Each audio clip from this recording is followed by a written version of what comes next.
Everyone, welcome to the session. This is Deepika Avasthi and today we are going to discuss comprehension strategies. Comprehension strategies सीखना बहुत ज़रूरी है. It's important to learn comprehension strategies to solve reading comprehension smoothly with ease and comfort.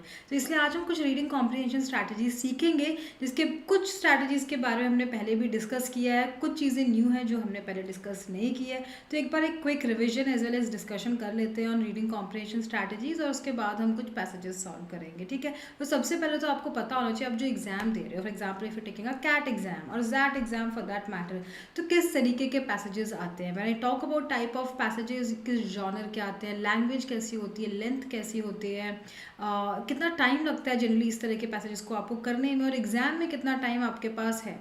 Are you behind that time, are you slower than what is needed, what is required. तो उस हिसाब से आपका daily target कितना होना चाहिए. एक दिन में आपको 3 पैसेजेस शायद सॉल्व प्रैक्टिस करने चाहिए, 4 करने चाहिए.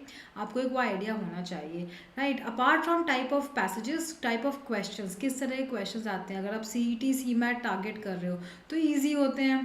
You don't have to practice a lot, just read carefully and you have the answer in front of you. But if it comes to say passages of CAT, ZAT, GMAT, they're quite harder. Majority of the passages, the language is hard. Questions की बात करें तो बहुत ही ज़्यादा difficult होते हैं questions.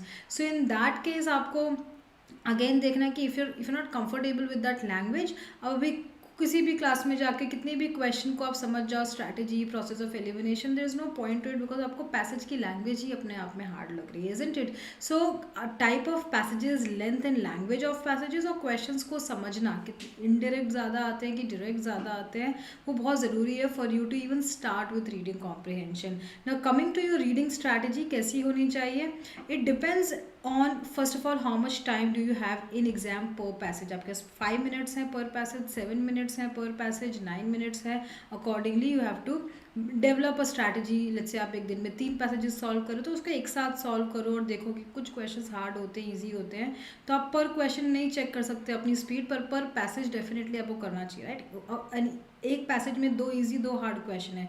Easy question might just take 1 minute, hard question will take 2 minutes. तो हम ऐसे नहीं देख सकते कि हर क्वेश्चन 1 minute में ख़त्म होना चाहिए, दैट्स नॉट पॉसिबल. बट हाँ, ओवरऑल पैसेज क्या एक 5 to 7 minutes में हो रहा है तो ग्रेट, राइट. नहीं हो रहा है तो then you have to work over it. ये सब करते करते ही आपकी एक्यूरेसी इंप्रूव होती है और स्पीड भी इंप्रूव होती है. Active reading is quite important students. Active reading मतलब जब आप पढ़ रहे हो, पढ़ते पढ़ते आपको समझ आ रहा है, ये नहीं कि आपने पढ़ा फिर समझने की कोशिश की, you didn't understand, then you again read that line. It's waste, you are wasting your time in the exam because बाद में आपके बहुत सारे दूसरे पैसेजेस हैं, क्वेश्चंस हैं. So active reading is something you understand as you read, as in one go without reading anything twice, and that comes with regular practice. So make sure you take out 1 hour daily. Now let's start with passage 1. Our passage 1 is a past year question of CAT from 2017 first lot. It talks about, before we really start reading, मैं आपको एक idea दे देती हूँ ये passage किस बारे में. ये पैसेज है सब नीवियम, राइट. सब नीवियम के बारे में. सब नीवियम क्या होता है. So subnivium students is a layer. Imagine करो, देखो हम पैसेज का अगर कॉन्सेप्ट पहले समझ जाएं, अगर हम क्वेश्चन पढ़ के, तो अपने लिए क्वेश्चंस फिर समझना, एक ओरल आइडिया समझना इजी होता है. तो सब नीवियम क्या होता है. सब नीवियम इमेजिन करो कि फॉर एग्जांपल ये सॉइल या अर्थ या ग्राउंड है, राइट. अब ग्राउंड पे स्नोफॉल हो रहा है तो एक कुछ लेयर ऑफ स्नो गिरा, फिर उसके ऊपर थोड़ा और स्नो गिरा, थोड़ा और स्नो गिरा, लाइक दिस. लाइट, थोड़ा लाइट डेंसिटी है, हल्की स्नो गिर रही है. तो उससे क्या होगा कि ये जो एरिया होगा वो जनरली उसका वो माइनस में नहीं होगा. इवन दो माइनस में टेम्परेचर पूरे एनवायरनमेंट का बर्फ़ गिर रही है, उसका temperature around 30 to 35 degree Celsius या उतना जनरली, मतलब it will B warmer than the जो पीक टेम्परेचर विंटर्स में होता है, उसे कंपेयर में काफ़ी 32 डिग्री सेल्सियस होगा. सो जो इग्लू में फॉर एग्जांपल जो एस्किमोज रहते हैं, राइट, बर्फ़ की, आप लोग बर्फ़ के घर में कैसे गर्म लग रहा है, but that this is the logic. And similarly a lot of animals, हम तो ब्लैंकेट में रहते हैं, अ लॉट ऑफ एनिमल्स जो अपने आप को ठंड में बचाते हैं, जो बाहर रहते हैं, वो इस तरह से ही अपने आप को प्रोटेक्ट करते हैं, ठीक है. तो आपको एक कॉन्सेप्ट तो अब आई होप समझ आ गया है. Now let us read the passage quickly, understand the summary of the passage in short, और फिर उसके बाद में हम क्वेश्चन सॉल्व करना शुरू करते हैं, ठीक है. चलो. So during the frigid season, frigid मतलब विंटर, बहुत ही ठंडी, मतलब बर्फ़ गिर रही उस लेवल की ठंड है. It's often necessary to nestle under a blanket to stay warm. The temperature difference between the blanket and the air outside is palpable. Means you can actually feel the difference between the temperature inside the blanket and outside, isn't it? By especially if you're someone who lives in north, like during winter season in night, you will not want to come out of your blanket because generally it's very very cold. So that we often have trouble leaving our warm refuge. Now many plants and animals similarly hung. So वैसे ही plants और animals के लिए क्या blanket है ना, वो कैसे अपने आप को बचाते हैं. तो वो snow cover is like blanket for them for their safety from winter's harsh conditions. The small area between the snowpack मतलब स्नो जब गिर रही होती है, एंड द ग्राउंड, वो जो एक लेयर, जो एक एरिया होता है उसको हम सबनिवियम बोलते हैं. एंड जो आपने शायद कभी सुना नहीं होगा, as the author says here, you have never heard of, but that is well insulated, बहुत स्टेबल होता है उसका टेम्परेचर. और लाइक उसके तो बेसिकली फर्स्ट में हम सिर्फ सबनिवियम को इंट्रोड्यूस कर रहे हैं. होता क्या है we don't know. Right, blanket से मतलब कि ब्लैंकेट जैसी कोई चीज़ होती है. अब उसकी थोड़ी डिटेल्स, साइंटिफिक डिटेल्स या technicalities we are discussing in second paragraph कि उसका इतना टेम्परेचर होता है which is 30 to 40 degrees higher than जो भी एयर टेम्परेचर विंटर्स में होता है. And because of this large temperature difference, a lot of animal, like a lot of species depend on subnivium for winter protection. तो वो इसी पे depend करती है कि थोड़ी अगर बर्फ़ इस तरह से गिरेगी, we can find a refuge inside that snow से, तो वहीं पे एक वार्म टेम्परेचर रहेगा and we can protect ourselves. So for many organisms living in temperate and Arctic, जो बहुत सारे एनिमल्स ठंडे जगह पे रहते हैं, difference between being under the snow and outside is a matter of life and death of course. So disruptions to this subnivium brought about by climate change will affect everything from population dynamics to nutrient cycling. मतलब अगर disruption हो रहा है, for example सबनिवियम ठीक से नहीं बन रहा है because of climate change, animals अपने आप को प्रोटेक्ट नहीं कर पा रहे हैं, या ढंग से हो रहा है, all the animals are able to protect themselves. ये पूरी चीज़ एक्चुअली डायनामिक्स डिसाइड करती है कितनी पॉपुलेशन होगी एनिमल्स की, nutrient cycling, food chain, ecosystem, her cheese, isn't it? अगर और जैसे हमें पता ही है कि भाई हर किसी का होना ज़रूरी है in the environment to maintain that ecosystem, that food chain, nutrient cycling, everything else. ठीक है. So what is subnivium and its importance is what we are discussing in second paragraph. Now when we talk about third paragraph, हम बोले कि सबनिवियम बनता कैसे actually, कि कहीं पर भी कोई बर्फ़ गिर जाए ग्राउंड के ऊपर तो क्या वो सबनिवियम की लेयर बन जाएगी, उसके जो नीचे का जो स्पेस होगा ग्राउंड और बर्फ़ के, वो 30-40 डिग्रीज टेम्परेचर मेंटेन कर ही लेगा ऑल द टाइम. नहीं, दैट डज नॉट हैपन. तो फॉर्मेशन स्टेबिलिटी ऑफ सबनिवियम ऐसा नहीं कि फ्यू फ्लरीज, मतलब ऐसा नहीं कि थोड़ा बहुत बर्फ़ गिर गया तो बन गया, नहीं. कम से कम 8 इंचेस की स्नो तो गिरनी चाहिए, उतनी होनी चाहिए. उसके अलावा तो ये डेप्थ होनी चाहिए, डेप्थ के अलावा डेंसिटी की हल्की डेंसिटी होनी चाहिए. It's snow depth and snow density. तो एक डेप्थ तो हमें 8 इंचेस, डेंसिटी किस तरह की होनी चाहिए? तो डेंसिटी वो समझाना चाह रहे हैं कि इमेजिन करो कि बहुत सारे ब्लैंकेट बहुत ही टाइट, लाइक नो स्टैक कर दिया और वो आपके ऊपर किसी ने डाल दिया. So imagine being stack under blanket और फ्लैटर्ड एंड प्रेस्ड, बिल्कुल फ्लैट कर दिया है. तो फ्लैट जो ब्लैंकेट है, राइट, वो शायद उतनी प्रोटेक्शन दे सकता जितना ये फ्लफी ब्लैंकेट है वो आपको प्रोटेक्शन दे सकता है. करेक्ट. सिमिलरली जो डेंसिटी है स्नो की भी थोड़ी फ्लफी होनी चाहिए, लो डेंसिटी, हल्की. हैवी स्नो होगी, कॉम्पैक्ट होगी, तो वो उतना प्रोटेक्ट नहीं कर सकती है, इतना इंसुलेटिंग ग्राउंड नहीं दे सकती है. So both depth and density of snow are sensitive to temp. अब भाई ये डिपेंड करता है, राइट, कि डेंसिटी कैसी है. फॉर एग्जांपल स्नोफॉल के साथ बारिश हो रही है तो भाई वाटर अगर जाएगा तो डेंस हो जाएगी स्नो, राइट. उसके अंदर भाई अगर वाटर डेंस होगी, हल्की नहीं रहेगी. और थोड़ा लाइट होना स्नो को ज़रूरी है to make this subnivium layer. तो scientist are now beginning to explore how climate change will affect the subnivium as well as the species. The consequences are not so, और जो डेफिनेटली क्लाइमेट विंटर जैसे हर साल change हो रहे हैं, उससे सबनिवियम layer भी चेंज हो रही है, कभी बन पाती है, कभी ठीक से नहीं बन पाती है. एंड नाउ जो स्नो सीजन है वो भी बहुत शॉर्ट हो गया आजकल, unlike before. So therefore, even though winters are expected to become warmer over from future climate change, the subnivium will tend to become colder and more variable with. So अब subnivium उतना high या warm temperature भी नहीं दे पाता है जितना कि पहले दे पाता है, जितनी अच्छी protection animal को दे सकता था. The effects of colder subnivium are complex. अब colder से क्या होगा, क्या प्रॉब्लम है? फॉर एग्जाम्पल जो प्लांट्स अपने आप को बचाते हैं, जब स्नोफॉल होता है, plants and trees, let's assume crowberry, alpine, azalea, right, they tend to block the wind and so retain higher depths of snow around them, right. तो जब उन पर स्नो गिरती है वो ब्लॉक विंड को स्नो अपने आसपास रख लेते हैं, राइट, एक स्नो का लेयर. तो उससे क्या होता है कि it keeps soils insulated and turn increases plant decomposition and nutrient release. मतलब अगर कोई प्लांट है, इमेजिन करो like this is the plant, snow में एक प्लांट है और ये एक और सॉरी एक ट्री या प्लांट है, राइट। इसके यहाँ पे इसके ऊपर स्नो गिर गई है बहुत सारी, इसके रूट के पास, और यहाँ पे कोई स्नो नहीं है, कुछ नहीं है, तो ये पूरा डैमेज हो जाएगा, right, whereas this will not be damage. So researchers removed a portion of the snow covers to investigate the importance of subniveous insulation. They found that soil frost in the snow-free area resulted in damage. जहाँ snow नहीं था वहाँ damage हो गया, और जिस पे snow गिरा था वहाँ मतलब snow ने actually वो heat provide की है. Snow के बाद एक layer होती है subniveous जिससे कि heat provide होती है, it can protect the plant. So snow भी ढंग से एक सही टेम्परेचर पे होना ज़रूरी है, एक डेंसिटी में होना ज़रूरी है to even protect animals and plants, जो कि क्लाइमेट चेंज से थोड़ा पॉसिबल नहीं हो पा रहा है. So it's effect of climate change is what we are discussing in the last 2 paragraphs. So क्या है, एक बार 5 पैराग्राफ्स हैं, आप देख सकते हो. पहले में सबनियम सिर्फ इंट्रोड्यूस हुआ है as a term, we don't know what is this. Second में उसके बारे में कुछ बता रहे हैं हम.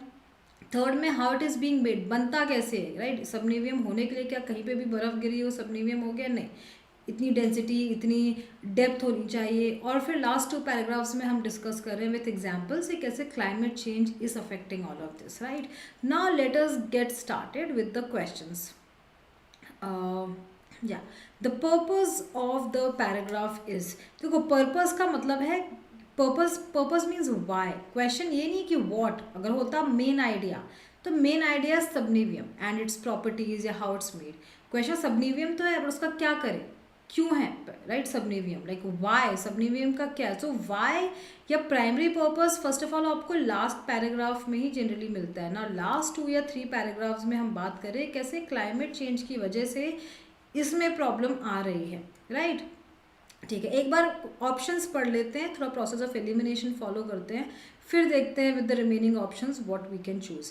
Introduce readers to a relatively unknown ecosystem, मतलब लोगों को इंट्रोड्यूस, वो तो फर्स्ट पैराग्राफ में कर रहे हैं या सेकेंड पैराग्राफ में, चलो max, but then just introducing subnivium is not the main topic. How it's made, how it is getting affected by climate change, ये सारी चीज़ें. तो एक ऐसा ऑप्शन जो ओवरऑल सब कुछ कवर करे वो ज़्यादा बेटर ऑप्शन होगा for a passage based question compare to ऐसी चीज़ें सिर्फ एक पैराग्राफ में लिखी है, right. Passage based question, passage based answer. Paragraph based question, paragraph based answer. Narrow हो सकता है, तो A is quite narrow, we don't have to keep it.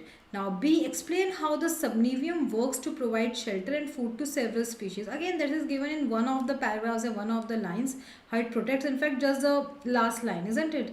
So ये overall point नहीं cover कर रहा. Outline the effects of climate change, yes at least last 3 paragraphs में climate change का है, तो इसको अभी के लिए रख लेते हैं. Draw an analogy between the effect of blankets, कि blanket का जैसा effect होता है वैसे snow cover का दूसरे एनिमल्स पे होता है. अगेन वो एनालॉजी सिर्फ फर्स्ट 2 लाइन्स में है, बाकी उसके अलावा ब्लैंकेट के अलावा भी कुछ बात की गई है, isn't it. So third actually covers the main idea, और not main idea, primary purpose of the passage. Purpose है कि सबनिवियम एक चीज़ है, फर्स्ट 2 पैराग्राफ्स में लिखा है, and how environment, ecology, climate change is affecting this thing, और उससे कैसे बाकी की चीज़ें like nutrient cycle, population dynamics, ecosystem, food chain, सब कुछ अफेक्ट हो सकता है. अगर क्लाइमेट चेंज से हमने इसको प्रोटेक्ट नहीं किया तो हमारे एनिमल्स ही प्रोटेक्ट नहीं कर पाएगा, isn't it.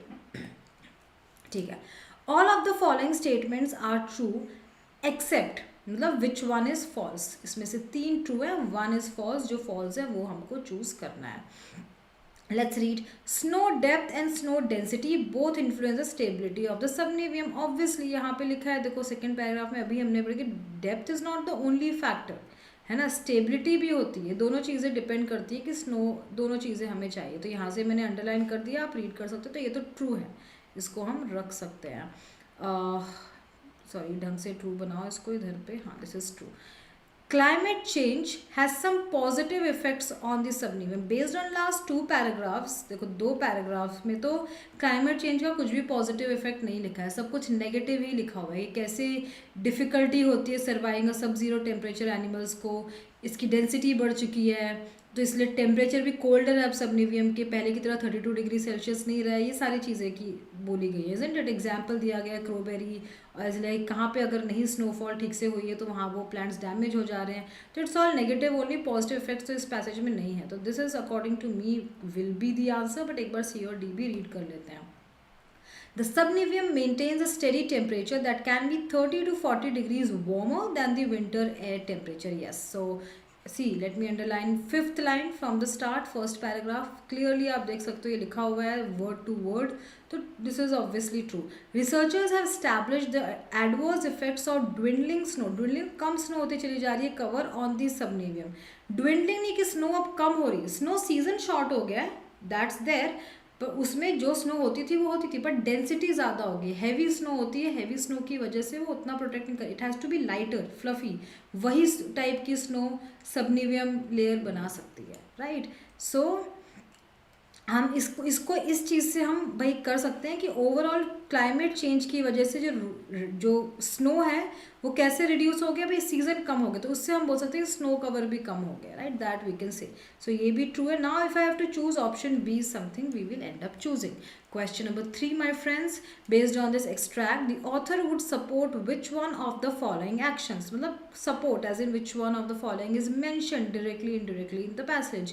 The use of snow machines in winter to ensure snow cover of at least 8 inches. तो क्या ऑथर इस चीज़ को सपोर्ट करे कि अब क्योंकि बिकॉज ऑफ क्लाइमेट चेंज उस तरह की स्नो डेप्थ या डेंसिटी नहीं रही है, तो हम एटलीस्ट स्नो मशीन से 8 इंच की स्नो कवर रखते हैं तो दूसरे एनिमल्स को हेल्प मिल जाएगी. ये तो चाहिए, एक बेसिक रिक्वायरमेंट है, तो क्या इससे कुछ हेल्प होगी? हाँ, ऑथर इस चीज़ को सपोर्ट करेगा. Isn't it? ऑथर बोल ही रहा है कि नहीं हो पा रहा है, डैमेज हो जा रहा है प्लांट्स को एंड एवरीथिंग, तो he might support this, I guess. इसको रख लेते हैं. Government action to curb climate change, government को तो ये भी शायद सपोर्ट कर सकता है, रख सकते हैं. Adding nutrients to the soil in water, कि भाई सॉइल इन विंटर, सॉइल में थोड़े न्यूट्रिएंट्स ऐड कर दो, ये भी एक हो सकता है. Planting more shrubs in areas of short snow season, तो जहाँ पे कम वहाँ पे ज़्यादा प्लांट को ग्रो करने का या डालने का क्या ही मतलब है? Isn't it? More shrubs in areas of short, जहाँ शॉर्ट स्नो और प्लांट्स ग्रो करो, उससे क्या होगा? शॉर्ट स्नो होगी वो प्लांट्स डैमेज होंगे, स्नो गिरे तो ढंग से गिरे प्लांट्स में, ये तो ना गिरे. Isn't it? So I don't think he will support this. So इसमें तो मैं लिख देती हूँ नॉट सपोर्ट.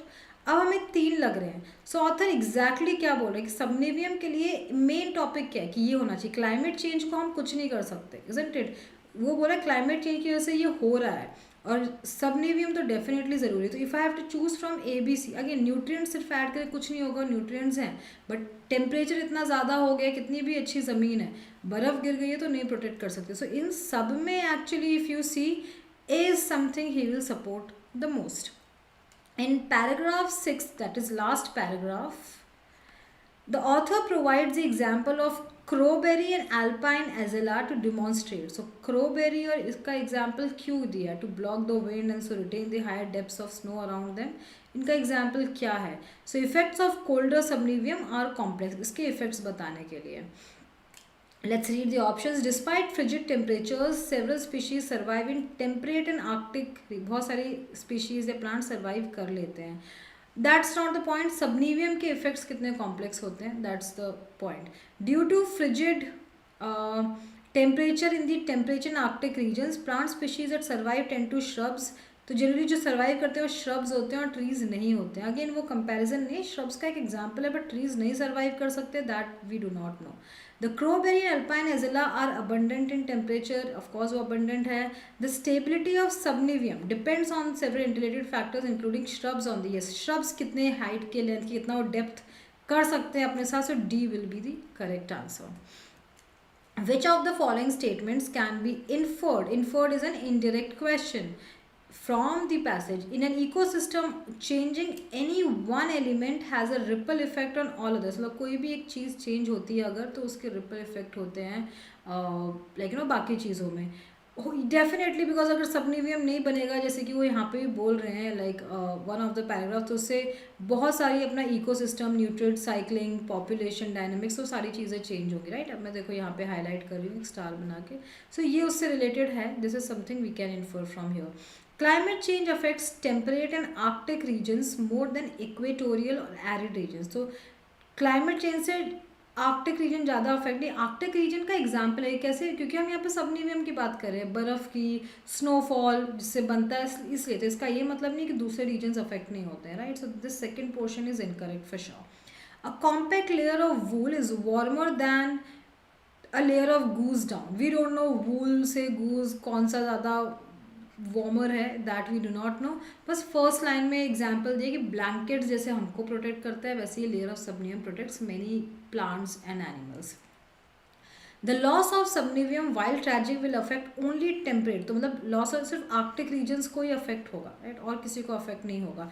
सो देखो जब ओनली होता है it is an indicator of extreme option जो कि अवॉइडेबल होता है. Only, always, never, superlative degree words like best, worst, fastest, harshest, इन सबको आपको अवॉइड करना चाहिए, राइट. सो ऑफकोर्स सबनिवियम से आर्कटिक तो हो गई, बट मेन है कि आर्कटिक रीजन का अफेक्ट होने की पॉइंट नहीं है. कैसे वहाँ के प्लांट्स और एनिमल्स सर्वाइव नहीं कर सकते. और दूसरी चीज़ है न्यूट्रिएंट साइकिलिंग है, ओवरऑल इकोसिस्टम वो भी होगा. सिर्फ यही नहीं अफेक्ट होगा, overall other ecosystem population dynamics भी अफेक्ट होंगे. So here correct answer is option A. Last question of this passage. In paragraph 1, the author uses blankets as a device. So blankets क्या बोल रहे हैं कि it is often necessary to nestle under a blanket to stay warm. Right? The temperature difference between blanket in the blanket and outside is quite noticeable. Palpable means noticeable. और इसलिए हमें भाई बाहर नहीं निकलना होता है. और वैसे ही बहुत सारे प्लांट्स एनिमल्स सिमिलरली सेफ्टी के लिए सबनेवियम के ऊपर डिपेंड करते हैं. ठीक है. So evoke the bitter cold of winter in the minds of readers. तो ब्लैंकेट्स को क्यों याद दिला रहा है, बताने के लिए कि भाई कितनी ठंडी होती है. याद है ना आप ब्लैंकेट में थे लास्ट विंटर्स में, है नहीं, इसके लिए नहीं. सबनिवियम का कॉन्सेप्ट इजीली समझाने के लिए. व्हाट इज सबनिवियम, ब्लैंकेट जैसी एक चीज़ है, वो सिंपल करने के लिए.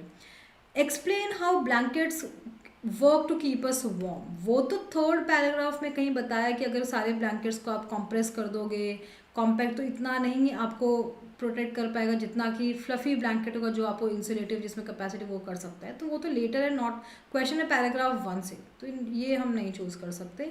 Draw an analogy. Analogy similarity between blankets and snow pack. Yes, ये स्नो पैक कैसा होना चाहिए, वही कैसे वो प्रोटेक्ट करता है एनिमल्स को, जैसे ब्लैंकेट्स हमको करते हैं. एक सिमिलैरिटी के लिए ब्लैंकेट्स से पैसेज स्टार्ट हुआ है to make it interesting, relatable, easy to understand.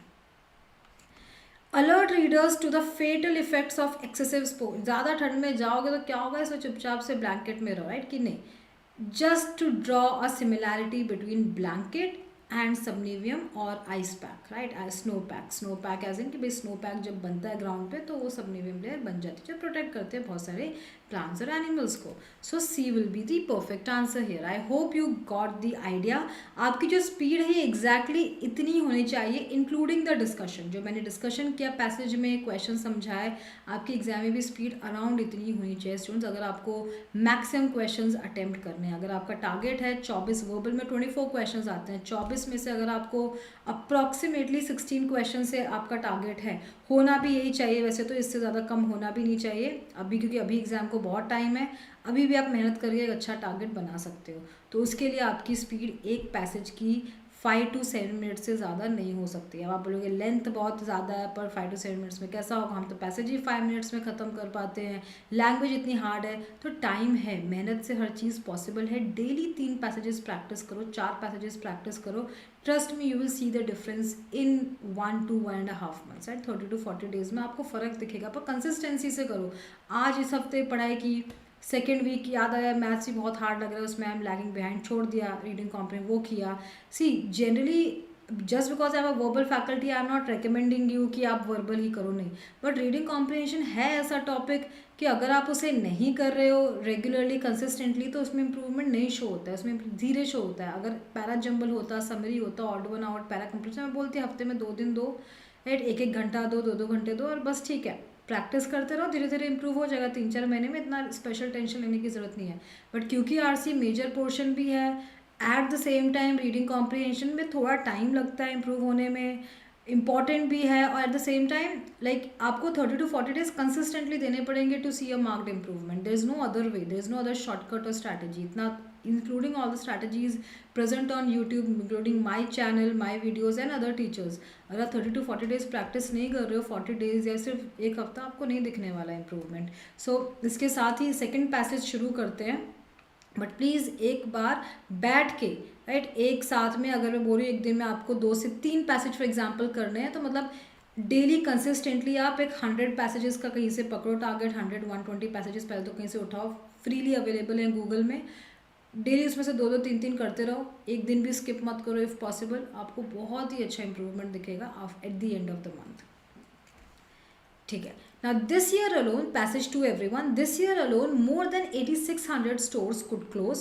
According to industry estimates, many of them the brand anchor outlets that real estate developers once stumbled over themselves. So हम यहाँ पे बोल रहे हैं कि कैसे जो अपने जो शॉप्स होते हैं, स्टोर्स होते हैं, वो बंद हो रहे हैं बिकॉज ऑफ ऑनलाइन। हम सारी चीज़ें ऑनलाइन ही खरीद रहे, तो शॉप्स की इतनी ज़रूरत है नहीं कम जितनी पहले थी। पहले हम हर चीज़ शॉप से लेते, तो अब कम शॉप में भी काम चल जाएगा। ऐसा नहीं कि बिल्कुल ज़रूरत नहीं है, पर अब कम शॉप में भी काम चल जाएगा। पहले 100 होती थी, तो अभी 70 या 60 मार्केट में होगी, तो इट्स मोर देन इनफ, उतने की ही ज़रूरत है।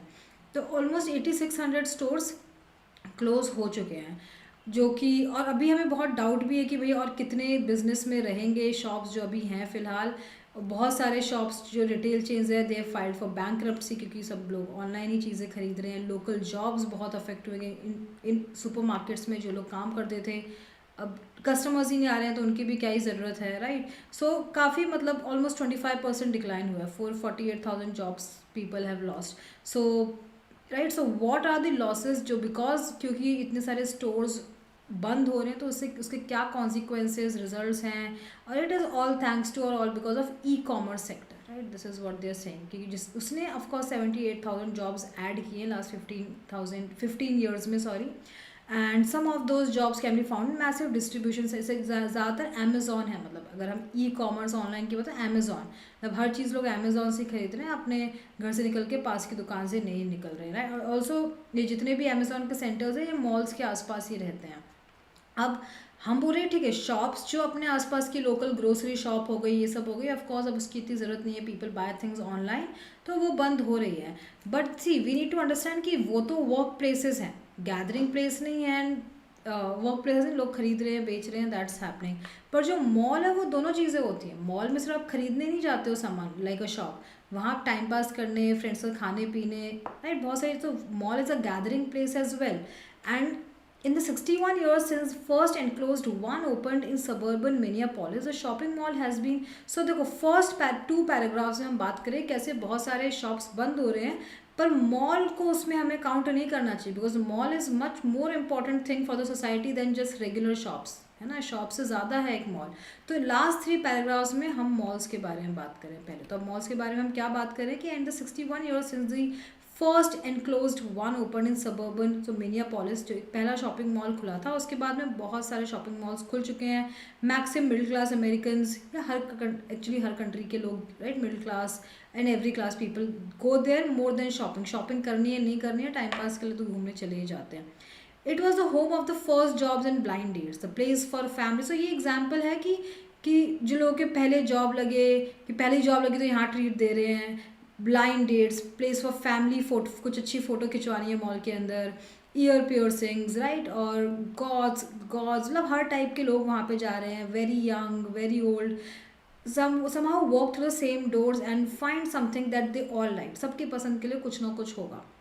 Sure the food was lousy, was food court में स्पेशली, अभी भी आजकल हम लोग बोलते हैं कि फूड कोर्ट में इतना भी कुछ शायद अच्छा खाना ना मिले जितना कि आपको एक रेस्टोरेंट में, एक फाइन डाइन रेस्टोरेंट में मिल सकता है। बट देन इवन उसमें भी काफ़ी कार हैवी डेवलपमेंट, हम लोग की काफ़ी चीज़ें इम्प्रूव हुई हैं। But for worse the small has been America's public square for the last 60 years, so what happens when it disappears. मतलब अब क्योंकि ये शॉप्स बंद हो रही है एंड एवरीथिंग, तो अब मॉल भी शायद बंद हो जाएंगे। एंड देन फिर क्या हो, पब्लिक स्क्वायर मतलब मीटिंग प्लेस रही है अमेरिका में मॉल, तो अभी बंद हो जाएगा। Then what like no what will people do. So think of your mall, author is trying to say that think of the one you went to as a kid. अब जब जाते थे या अभी भी जाते होगे से आपके अगर एरिया में मॉल्स हैं और आप रेगुलर जाते हो, वहाँ पे आप याद करो। तो ऑथर बेसिकली आपको मॉल की इंपॉर्टेंस याद दिलाने के लिए ये सारी चीज़ें बोल रहे हैं कि perfume clouds of the department stores, कि हर शॉप के जो परफ्यूम क्लाउड्स होते हैं इस पर से, हर आप शॉप से बाहर निकलते हो साइड से, तो आपको एक अलग टाइप की फ्रेग्रेंस या स्मेल आपको पता चलती है। Fountain splashing below the skylights, cinnamon wafting, अच्छे कुछ खाने की स्मेल होगी, राइट। देन कुछ सेंटर मार्केट प्लेस होगी, centre market Big Bazaar type of place something. In medieval Europe they were outside cathedrals for half of the 20th century, almost 20 years into the new one. Much of the Americas found their agora on the terrazzo between Orange Julius Sabero. मतलब ज़्यादातर लोग यहीं पे खा रहे हैं mall में, यहीं पे जा रहे हैं, यहीं पे अपना टाइम पास, यहीं पे गैप, सनग्लास हट, हॉट टॉपिक, यहीं से अपने कपड़े वगैरह खरीद रहे हैं, चीज़ें खरीद रहे हैं. वॉल्डन बुक्स, जैसे अपने यहाँ पे इंडिया में क्रॉसवर्ड है बुक्स खरीदने के लिए, हर मॉल में होता है, right. That so the mall was an ecosystem, अपने आप में एक इकोसिस्टम है. मतलब ऐसा नहीं सिर्फ आप एक पर्पज़ के लिए, काम के लिए जा रहे हो, कुछ काम है तभी जा रहे हो, right. It's combination of community building, business भी हो रहा है at the same time, right. So वहाँ पे बहुत से magic eye posters, wind watchers, as, आपको हर चीज़ लग्जरी चीज़ें मिलेगी, सस्ते सस्ती चीज़ें मिलेगी. सो ये सारी चीज़ें. In second last paragraph author is trying to remind you of the importance of mall. यह कितनी अच्छी जगह है, राइट. एज अ किड हम जब जाते थे कितना अच्छा लगता था, और अभी अगर बंद हो जाएंगे तो फिर कैसे होगा. तो growing number of Americans however don't see the need to go to any Macy's at all. अब लोग नहीं जाते इतना mall comparatively. Our digital lives are frictionless and ruthlessly efficient. सब कुछ ऑनलाइन हो जाता है, बहुत सारा टाइम पास अवेलेबल है ऑनलाइन. फ्रेंड से भी हम फ़ोन पे ही बात कर सकते हैं, राइट. रिटेल, बिजनेस, रोमांस, सब कुछ हमें फ़ोन से ही भाई एट अ क्लिक अवेलेबल है. एंड जो मॉल्स, जो लेजर टाइम पास, और भाई वहाँ सब चीज़ मिलेगी, खाना भी वहीं, शॉपिंग भी वही, राइट. हर चीज़ के लिए जो था वो सेम चीज़ अब फ़ोन पे भी अवेलेबल है. So you park and plan to spend time. Today much of that time has been given over to, या तो आप बिजी, आप लाइफ, आप जॉब कर रहे हो या सेकेंड जॉब्स कर रहे हो, टाइम बच गया तो और पैसा कमा रहे हो, राइट. बहुत सारी ऐप्स हैं, टाइम पास कर रहे हो उसमें, स्विगी जोमेटो से खाना ऑर्डर कर दे रहे हो, राइट. तो मॉल जैसे में जाने का कुछ रीज़न इतना नहीं रह गया है. Were built for pattern, malls were built for patterns of social interaction, जो कि अब है ही नहीं. People do not want to interact as much with each other daily basis पे, तो बिल्कुल भी नहीं, इजंट इट. पहले लोग डेली मिलते थे, ऑफिस जाते थे, ऑफिस का कुछ प्लान बना देते. अभी शायद even if you have good friends you might meet them once a week, twice a month, right. Generally ये एक रेगुलर एक फ्रीक्वेंसी हो गई है लोगों की. बाकी सब फ़ोन पे ही है, जो भी लोग फ़ोन पे सर्विसेज चाहिए, खाना मंगाना है, शॉपिंग करना है, सब फ़ोन से हो जाता है. सो मॉल्स की अब इतनी इंपॉर्टेंस नहीं रही है lately, is what author is saying. ठीक है. So first two paragraphs is generally the shops are closing. Shops के साथ साथ मॉल्स भी almost at the verge of extension है, बंद होने वाले हैं. और क्यों नहीं होने चाहिए, क्या इंपॉर्टेंस है उनकी, last three paragraphs of the, या almost half of the passage, more than half of the passages में हम मॉल्स के बारे में ही डिस्कस कर रहे हैं. So let us read the questions. Let us start with the questions. The central idea of the passage is that, क्या idea है पैसेज का. The closure of malls has affected the economic and social life of middle class. Social life तो भाई किसी की affect नहीं है, phone से तो जो सोशल लाइफ लोगों को चाहिए वही. ऐसा नहीं कि भाई मॉल्स बंद हो गए हैं तो अब हमको दुख हो रहा है, हम जा ही नहीं रहे इसलिए शायद मॉल्स बंद हो जाएंगे. तो ऐसा नहीं कि it is affecting our social life. हमारी सोशल लाइफ चेंज हो चुकी है और इसलिए शायद मॉल बंद हो जाएंगे, हुए नहीं अभी तक, right. So it's not like it's affected. तो ये ऑपोजिट ही कुछ लिखा हुआ है. The advantages of malls outweigh their, मतलब एडवांटेज ज़्यादा है, डिसएडवांटेज कम है. डिसएडवांटेज लिखा ही नहीं है मॉल का कुछ भी, सब कुछ है मॉल में, राइट. कुछ नेगेटिव लिखा ही नहीं है. So how can we infer, और सेंट्रल आइडिया कैसे है वो नहीं है. Malls used to perform social function that has been lost. Yes, ये लास्ट लाइन में ऑथर डेफिनेटली बोला, they were built for social interaction, जो अब है नहीं. तो ये तो हम लास्ट लाइन से 100% इन्फर कर सकते हैं. Malls are closing down because people have found alternate ways to shop. अब सिर्फ शॉपिंग की वजह से नहीं, उस शॉपिंग के अलावा भी आपको खाना खाना है, आपको फ्रेंड्स से बात करनी है, उसका आपको मॉल में जाने की क्या ज़रूरत है. आप फ़ोन से वीडियो कॉल, ऑडियो कॉल कर सकते हो, राइट. तो इट्स नॉट जस्ट शॉपिंग की वजह से मॉल्स बंद हो रहे हैं, शॉपिंग के अलावा बहुत से. तो ये भी बहुत नैरो है, इसको भी हम निकाल देंगे इस ऑप्शन को. And our correct answer is option C, which we can understand from the last paragraph, last three paragraphs, and specifically the last line. Now, next question. Why does the author say in paragraph 2, the massive distribution centers Amazon has opened across the country, often not too far from malls the company helped shutter. मतलब Amazon ने ही इन सारी दुकानों को बंद किया है, right. और तो यहाँ पे देखो क्या हम बोल रहे हैं. With the e-commerce sector adding 78,000 jobs over the past 15 years, some of those jobs can be found in the massive distribution centers Amazon has opened across the country. Often not too far from malls the company help shutter. मतलब वहीं पे जहाँ बंद किया है वहीं पर उन्होंने अपने भी, अमेजोन ने अपने सेंटर खोले हैं किसी मॉल के साइड में, है ना. जिनको बंद किया वहीं पे, मतलब थोड़ा दूर तो खोल लो एटलीस्ट.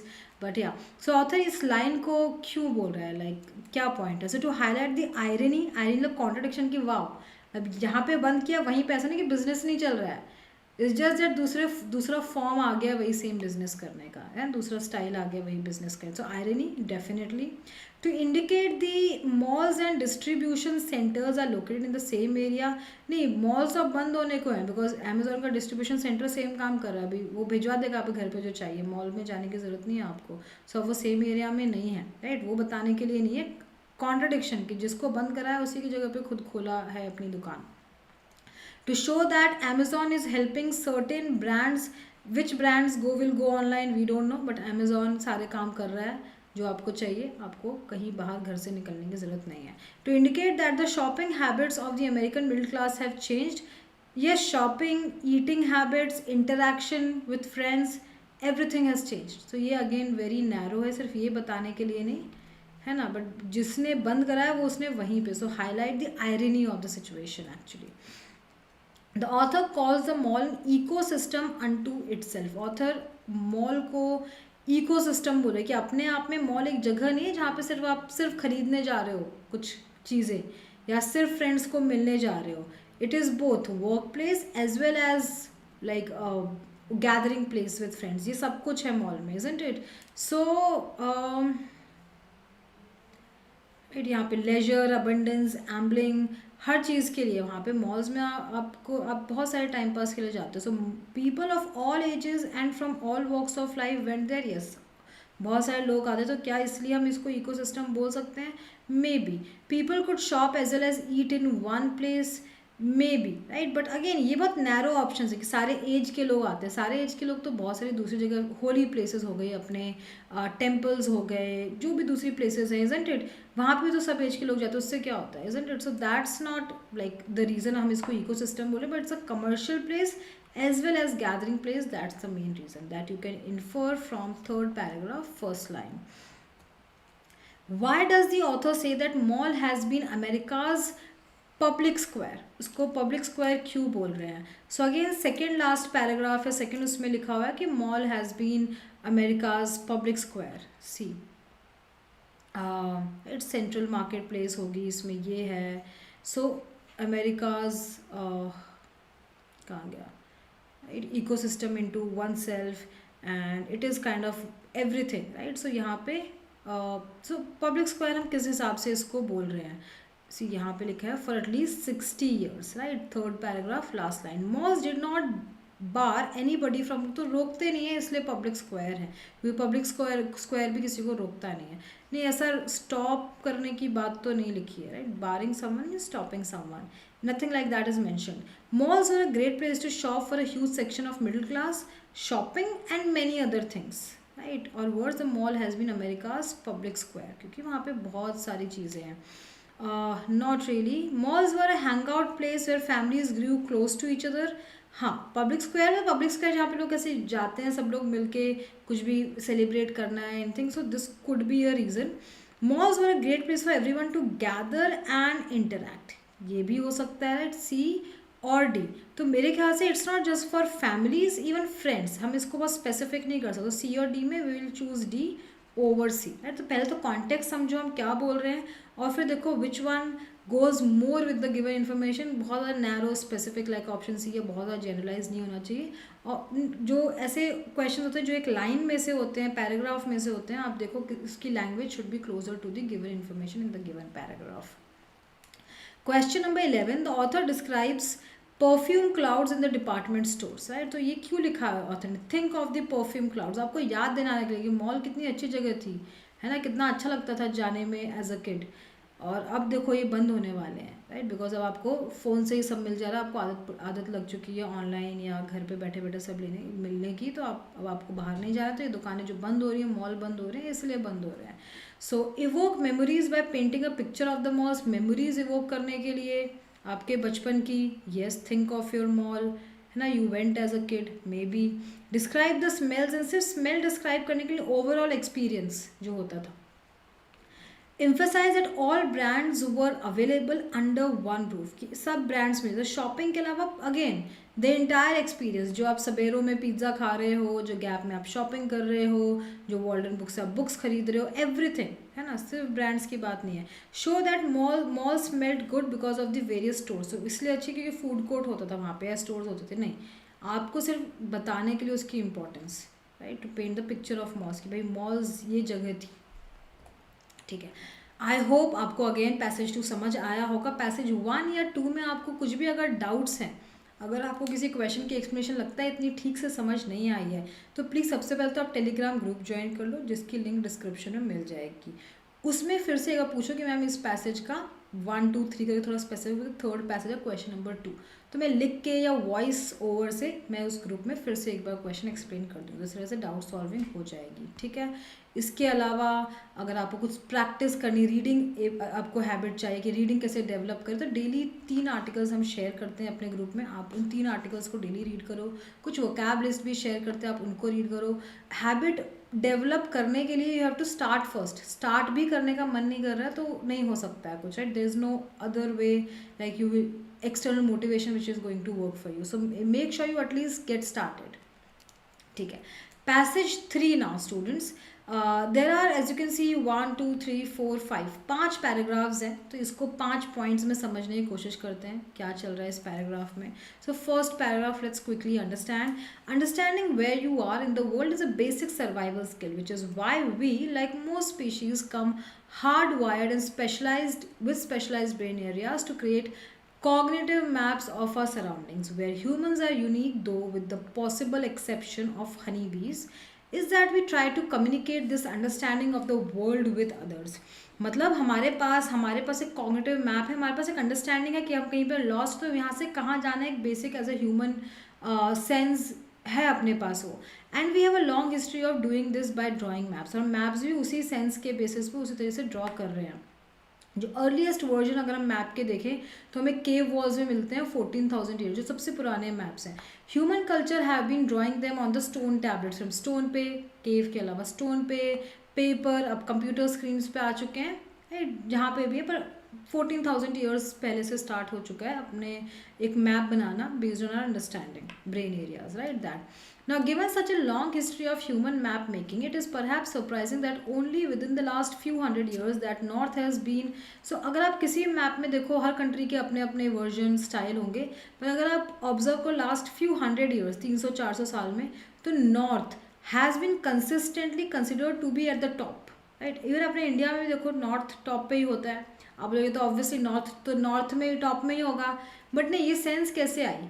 क्या वेस्ट से हम नहीं बना सकते थे? अगर कोई इधर से आ रहा है तो उसको मैप ऐसा दिखेगा. मतलब ये कैसे, ये समझ कैसे आए कि इस चीज़ को हमें नॉर्थ को इस तरह से रखना है. So in fact for much of the human history north almost never happened. तो मतलब एक्चुअली इसलिए सरप्राइजिंग कि लास्ट 300-400 ईयर्स के अलावा उसके पहले नॉर्थ कभी भी किसी मैप के टॉप में होता नहीं था actually. According to Jerry Brotton, North was rarely put at the top for the simple fact that North is where darkness comes from. क्योंकि पहले लोग की सोचते हैं कि वहाँ से darkness आती है. And he says West is also very unlikely to be put at the top. और West भी top में ही रखते थे लोग क्योंकि वहाँ पे sun disappear या sun set होता है. तो ये दो चीज़ें नहीं हो सकती. ऐसा लोगों के पहले, बहुत पहले, 500 साल पहले सोच थी. But last few hundred years में ऐसा नहीं है. So confusingly early Chinese map seem to buck this trend. But Chinese map में अगर आप देखो तो ऐसा नहीं है. वो तो नॉर्थ को ही ऊपर टॉप पे रखते हैं. Even though they did not have compass, they did have compass at the time. That isn't the reason that they, पर कंपस था इसलिए नहीं कि उनको पता है नॉर्थ के इस हिसाब से और चलती नहीं. उनका रीज़न था नॉर्थ को रखने का, early Chinese compass were actually oriented two point south. तो वो साउथ करता था जनरली. आजकल के कंपस नॉर्थ करते हैं, which was considered to be more desirable than deepest darkest north. But in Chinese maps the emperor, तो एक्चुअली उनके लिए उनके कंपस के हिसाब से सेंस क्या बनता है कि वो साउथ को टॉप पे रखें मैप में. पर जो उनके एम्परर होते थे वो नॉर्थ में रहते थे ऑफ द कंट्री. और यही उनका लॉजिक या रीज़न था कि वो नॉर्थ को, सो नॉर्थ को डायरेक्शन के लिए नहीं रखते थे ऊपर, क्योंकि उनका एम्परर था. तो as a loyal subjects and everything, everybody is looking up towards him. Map की वो थीम, वो वाइब हो, and that was the reason कि भाई emperor look south because of its where the winds come from. It's a good direction.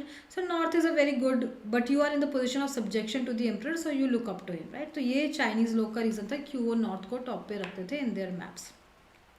Given that each culture has a very different idea of who or what, or they should look up to, it's perhaps not surprising that there's a very little consistency in which way early maps pointed in ancient Egyptian times the top, तो वो लोग east को top में रखते थे, north को नहीं, waste को नहीं, साउथ को, ईस्ट को रखते थे। क्यों? क्योंकि सनराइज वहाँ से होता है, उनके लगता है ये मेन डायरेक्शन है, इसको टॉप पे रखते हैं, ठीक है।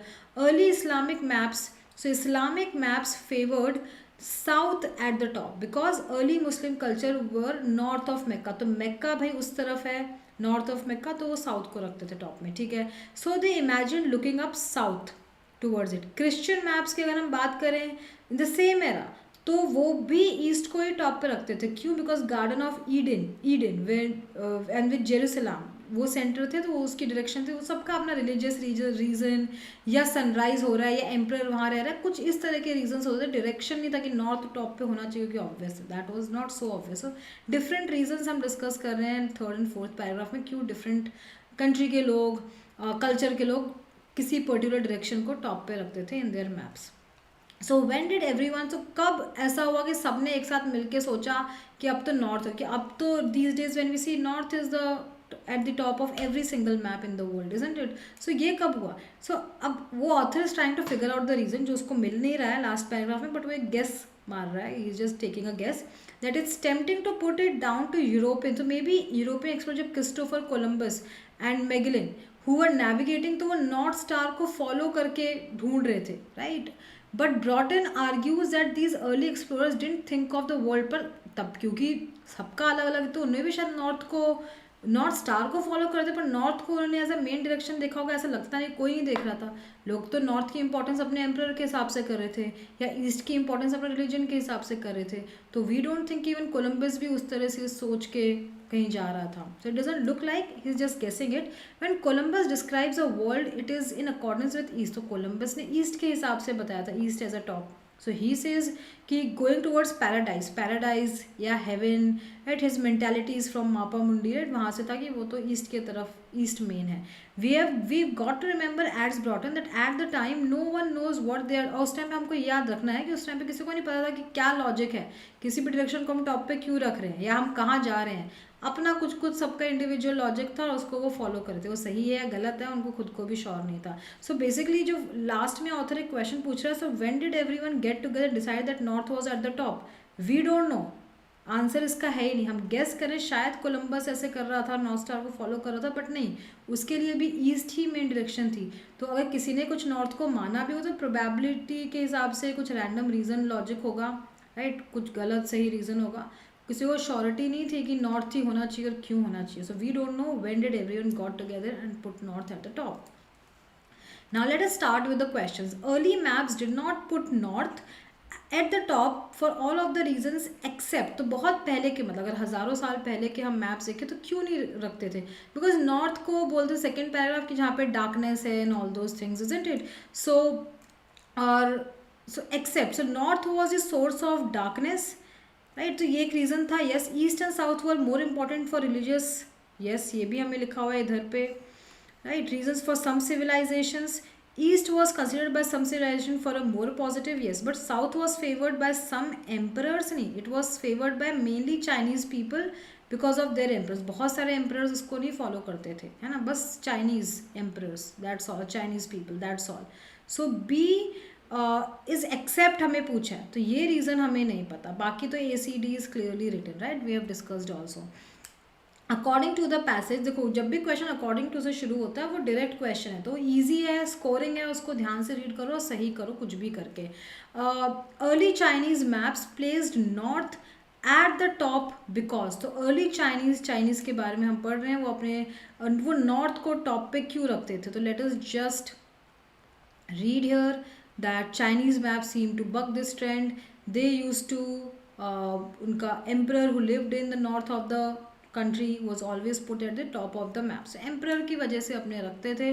The Chinese invented the compass. compass तो उनका साउथ में दिखाता था, isn't it? वही लिखा है, compass was oriented to point south, तो वो रीज़न नहीं था, उस हिसाब से साउथ को रखना चाहिए था उनको टॉप पे। They wanted to show respect to the emperor, yes. The Chinese emperor appreciate the winds, वो अप्रिशिएट नहीं कर, लोगों को लगता है विंड्स भी वहाँ से आ रही है, एम्प्रर ही वहीं रह रहा है, तो यही परफेक्ट है, लोगों की ऐसी सोच थी, एम्प्रर ने नहीं बोला था कि भाई मेरे हिसाब से रखो, ऐसा nowhere it's mention. North was considered the most desirable direction, desirable for what, for why, because of emperor, है ना, एम्परर रहता था इसलिए डिजायरेबल थी, तो जो बी में लिखा हुआ है, so B is the correct answer. It can be inferred from the passage that European explorers like Columbus and Magellan, अब इन दोनों के बारे में तो लास्ट पैराग्राफ में लिखा है. So what do we understand about them, कि वो नॉर्थ स्टार को फॉलो करके कुछ डायरेक्शन, कोई प्लेस ढूंढने की कोशिश कर रहे थे, बट उनके लिए ईस्ट फिर भी मेन डायरेक्शन ही थी बिकॉज ऑफ रिलीजियस पर्पजेज. और उस टाइम पे किसी को नहीं पता था वो क्या कर रहे हैं, क्यों कर रहे हैं, right. No one knows what they are doing, where they are going. वहाँ पे सब उस टाइम सबके रैंडम लॉजिक के रीजन थे to follow a particular direction at that time, right. That's what author is saying. So उस हिसाब से क्या क्या हम इन्फर कर सकते हैं. They set the president for north of maps, no they didn't set the example. वो बोल रहा है कि may be tempting to think कि ये इन एक्सप्लोरर्स ने नॉर्थ निकाला है, बट उनको भी श्योर नहीं था कि उनके लिए तो ईस्ट मेन डायरेक्शन थी ना, east being at the top, isn't it. So नहीं, उन्होंने नॉर्थ को सेट नहीं किया. क्या वो कंपस से नेविगेट कर रहे थे, लास्ट पैराग्राफ में कंपस जैसा कुछ लिखा नहीं है, वी डोंट नो कंपस को यूज़ कर रहे थे कि नहीं कर रहे थे. Used an eastward orientation, yes, eastward को तो डेफिनेटली कर रहे थे for religious, right, for medieval mappa mundi, so वो तो लिखा हुआ है. Navigate with the help of, क्या उनके उस टाइम मैप थे, again no idea, north star से फॉलो कर रहे थे, तो ये गलत हो गया. So option C is something all we can infer from the limited information given in last paragraph 4 to 5 lines. Location तो वही है, तो stick to the location, do not get confused by reading third first paragraph बाकी जगह लिखा है. जहाँ पे वो वर्ड्स लिखे हैं आप सिर्फ वही पैराग्राफ पढ़ो. इनडायरेक्ट क्वेश्चंस, राइट, डायरेक्ट है इनडायरेक्ट है, आप सिर्फ paragraph, stick to the paragraph and just read those 3-4 lines only. The role of natural phenomena in influencing map making conventions. Natural phenomena मतलब देखो, जो इस्लामिक मैप्स थे वो तो मेक्का की वजह से डायरेक्शन को मानते थे, राइट, साउथ को. या जो क्रिश्चियन मैप्स थे वो भी गार्डन ऑफ ईडन, जेरूसलम थे, ईस्ट को मानते थे बिकॉज ऑफ रिलीजियस रीजन्स. तो इस्लामिक या क्रिश्चियन मैप का रिलीजियस रीज़न था, तो ये तो नहीं हो सकता नेचुरल फिनोमिना. चाइनीज़ अपने एम्परर की वजह से मानते थे. इजिप्शियन के बारे में देखो क्या लिखा है, वो इजिप्शियन मानते थे, वेयर इज इट रिटन, देखो let me just show you. हाँ, in the ancient Egyptian times उनके लिए ईस्ट था, ईस्ट क्यों, बिकॉज ऑफ द सनराइज. तो सनराइज एक नेचुरल फिनोमिना है, इजंट इट. तो हम इजिप्शियन को बोल सकते हैं कि इजिप्शियन का एक नेचुरल फिनोमिना के बेसिस पे उनका मैप मेकिंग था, बाकी सबके एम्परर या रिलीजन या दूसरे reason. So A will be the perfect और करेक्ट आंसर. ठीक है, अगर आपके दिमाग में डाउट है कि पर लाइक चाइनीज़ मैप्स हैं वो एम्परर के अलावा winds, where the winds come from, वो भी तो एक रीज़न है, तो वाई नॉट चाइनीज़ मैप, क्योंकि मेन रीज़न क्या है, एम्परर. और फिर उसके अलावा उसको अच्छी डायरेक्शन माना था बिकॉज ऑफ सेकेंडरी रीजन, वो मेन रीजन नहीं है विंड्स का, isn't it.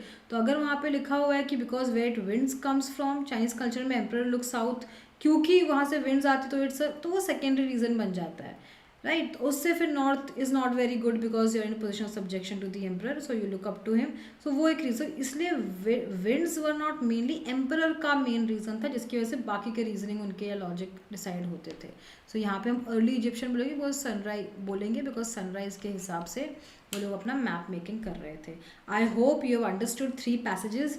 Please work on understanding as well as speed of the passage. ये 2 पे अगर आपने रेगुलर प्रैक्टिस फोकस करके, भाई डेली जब आप प्रैक्टिस करते हो पैसेजेस, तो अगर आपका डेली अल्टीमेट गोल है कि आज मुझे अपनी स्पीड और अपनी अंडरस्टैंडिंग, एक्यूरेसी नहीं, जस्ट एक्यूरेसी को भी साइड में रखो, पैसेज की समझ अगर अच्छी हो गई with in the given time, आपने 2 मिनट पैसेज पढ़ा, आपको ओवरऑल पैसेज समझ आ गया है, तो you good to go, everything will be taken care of. But समझना नॉट 10 मिनट में, 2 मिनट में. आपका अल्टीमेट गोल यही होना चाहिए. If you are an average person in reading comprehension, is still struggling, you are a beginner also. ठीक है, सो आज के लिए 3 पैसेजेस इस तरह से हम डेली करेंगे. Identify and apply all the strategies we have discussed throughout this class as well as in the start. अगर आप फॉर एग्जाम्पल विजुलाइज कर पाते हो, प्रिडिक्ट कर पाते हो, विजुलाइज और प्रिडिक्ट कैसे कर पाओगे जो आप रीड कर रहे हो, अगर आप फेमिलियर हो, अगर आपने इकोनॉमिक्स के फॉर एग्जाम्पल 100 आर्टिकल्स पढ़ लिए हैं, 100 एडिटोरियल्स रीड कर रही है, तो it will be easier for you to visualize what you reading in exam as well, right. आपको पता चलेगा अच्छा ये इंपॉर्टेंट कुछ इन्फॉर्मेशन, इसमें से क्वेश्चन आ सकते हैं. So predicting that is also equally will be possible, right? Connecting, like जब आप पैराग्राफ पढ़ रहे हो, once you are at the last paragraph, you should not forget आपने फर्स्ट पैराग्राफ में क्या रीड किया था. So एक याद रखना है क्या हमने कनेक्ट रखना सारे पैराग्राफ्स का, एक स्टोरी दिमाग में याद रखना, इन शॉर्ट एक स्टोरी याद रखना. For example there are 4 paragraphs in a passage, तो 4 लाइन में एक इन शॉर्ट एक स्टोरी आपको पता है. सो जब भी कोई क्वेश्चन है या ऑप्शंस आपको चेक करने हैं, यू कैन क्विकली लोकेट कि कहाँ पे ये वर्ड्स लिखे थे, ये देख लेते हैं ऐसा कुछ लिखा है कि नहीं लिखा है, right? So that is quite important. Reading comprehension skills में एक चीज़ बहुत इंपॉर्टेंट है, apart from all the strategies we have discuss, that you have to have very well rounded understanding of the passage. अगर आपको एक ओवरऑल आइडिया नहीं मिला है, मे बी कुछ चीज़ समझ आए कुछ नहीं, तो कहीं ना कहीं not all the questions will be correct, but अगर आपको एक ओवरऑल आइडिया मिल चुका है तो आपके डेफिनेटली पैसेजेस करेक्ट होंगे. हम 2 पैसेजेस करने वाले हैं. Second is actually more lengthy than this. ये वाला इसकी लेंथ आप देखो तो ठीक है.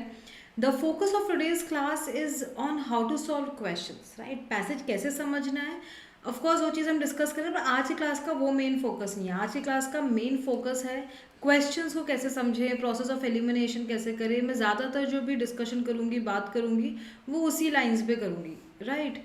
तो लाइक सेशन 2 में, राइट? सेशन 1 में कुछ हमने बेसिक चीज़ें समझी, तो इस एरिया में ज़्यादा होगा. सो एक बार आप पूरा पैसेज रीड कर लो, 2 पैराग्राफ्स ही हैं, और उसी रीज़न से मैंने पैसेज को स्लाइटली शॉर्ट रखा है than the regular length. But overall जो डिफ़िकल्टी लेवल है पैसेज का, लैंग्वेज वाइज या क्वेश्चंस का, वो तो सेम ही है जैसे कैट में होता है. तो ठीक है ना. What is this passage? देखो, इस पैसेज में हम बात कर रहे हैं कि सारा आइंस्टाइन, हु इज सारा Einstein? So in an unfinished but highly suggestive series of essays, the Sarah Einstein has focused attention on evolution of working women's values from the turn of the century in the First World War. So Sarah Einstein might be the writer, author, जिसने कि जो उस time पे working women के क्या values थे, वो किस चीज़ें बिलीव करते नहीं करते, उस बारे में काफ़ी चीज़ें लिखी हैं in her essays. And what she says कि टर्न ऑफ द सेंचुरी में या उस टाइम पे जो वुमेन थी, थर्ड लाइन बहुत इंपॉर्टेंट है, आप प्लीज़ उसको ध्यान से समझो. They neither wholly accepted nor rejected. तो उस टाइम पे वुमेन ऐसे नहीं एब्सोल्युटली एक्सेप्ट कर रहे थे कि लाइक हम अब कुछ सर्टेन वैल्यूज़ या एब्सोल्युटली रिजेक्ट कर रहे थे, नहीं. जो भी for example the ideology of domesticity for that matter, या ideology of feminism, socialism, trade unionism, right? ये सारी चीज़ें, फेमिनिज्म फॉर एग्जांपल हो गया. आज भी अगर आप देखो तो हर किसी की अपनी डेफिनेशन, हर कोई ना तो पूरी तरह रिजेक्ट कर रहा है ना पूरी तरह एक्सेप्ट कर रहा है, या हर किसी का अपना एक वर्जन, एक तरीका है बात करने का. सिमिलरली उस टाइम पे भी वर्किंग वुमेन, ये जितनी भी आइडियोलॉजी थी सोशलिज्म, फेमिनिज्म पे, सबका अपना अपना व्यू था. दैट्स व्हाट सारा आइंस्टाइन इज टेलिंग अस. ठीक है. अब उस पर एक कोई दूसरी ऑथर है, आप देखो 5th लाइन में, लेस्ली टेंटलर. उसने इस पर्टिकुलर चीज़ को चैलेंज किया है, राइट? उसने बोला है कि उस टाइम पे जो, अगर हम वर्क एक्सपीरियंस के बारे में बात करें, तो it only serve to reinforce attractiveness of the dominant ideology. As in, इस लाइन का क्या मतलब है?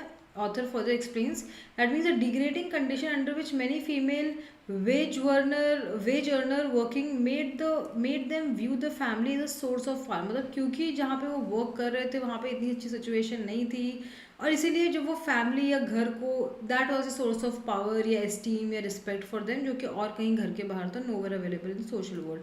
वेयर उसके ऑपोजिट में, कॉन्ट्रास्ट में, आइंस्टाइन इज सेइंग कि ऐसा नहीं है भाई, राइट? ऐसा नहीं कि वो वर्किंग वुमेन थी और घर पर वहाँ पर कोई रिस्पेक्ट नहीं मिल रही थी. In fact it's the opposite. जो उनकी जो एक आइडेंटिटी उनको रियलाइज हुई, कॉन्शियसनेस एज इन अवेयरनेस आई, वो वर्क से ही आई. बिकॉज वेज वर्क मतलब जहाँ पे उनको सैलरी भी मिल रही है, उस वजह से they were becoming more aware of themselves as a distinct social group capable of define the collective circumstance. At the same time Einstein से कि वर्किंग क्लास वुमेन, जो आप काम करने ऑफिस जा रहे हो कुछ है, तो वहाँ पे आप कलेक्टिव कॉन्शियस, सबको जो हमें लग रहा है सामने वाले को भी लग रहा है, उसी वजह से वो सिचुएशन पता चल पाई. अदरवाइज जो डोमेस्टिक वर्क है वो तो उनको आइसोलेट करता है, घर में सब अपने अपने, वहाँ पे घर पे कहाँ मिल रहे हैं, घर पे सब जब घर से बाहर निकल रहे हैं जॉब के लिए, वहाँ पे क्या प्रॉब्लम है, किसी क्या सिचुएशन है, तब पता चल रहा है कि भाई क्या चीज़ें चल रही हैं. तो according to Einstein, working women के जो वर्किंग एनवायरनमेंट था, it empowered them, it made them more aware. Where according to Leslie Tentler, like उस टाइम उनको प्रॉब्लम ज़्यादा थी, right, because of their working environment.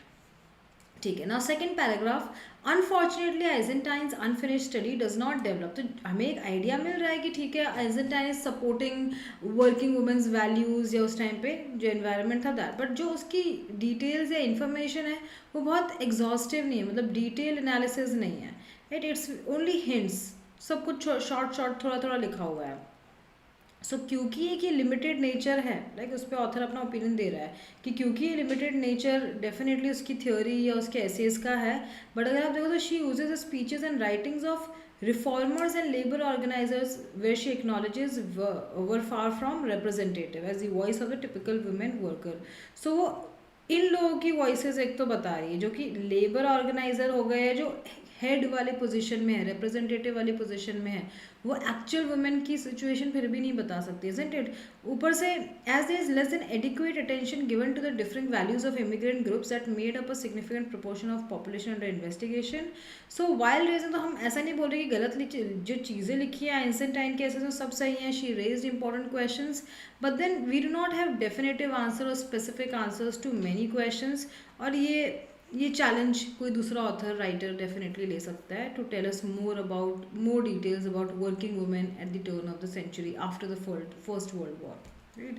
So what is the primary purpose of the passage? देखो सारा Einstein के essays में क्या है क्या नहीं है, राइट, क्या सही है क्या गलत है, यही सब चीज़ें लिखी हुई हैं। यहाँ पे हम वर्किंग वुमेन की आइडियोलॉजी के बारे में बात करें, उसमें लेस्ली टेंटलर ने कुछ ऑपोजिट इधर पे बताया, उसको अपोज किया है। फिर हम बात करें कैसे, मतलब जो उसने आइडियोलॉजी की बात करी उसके क्या रीजंस है, क्यों उसने ऐसा लिखा है, क्यों work was actually supporting women.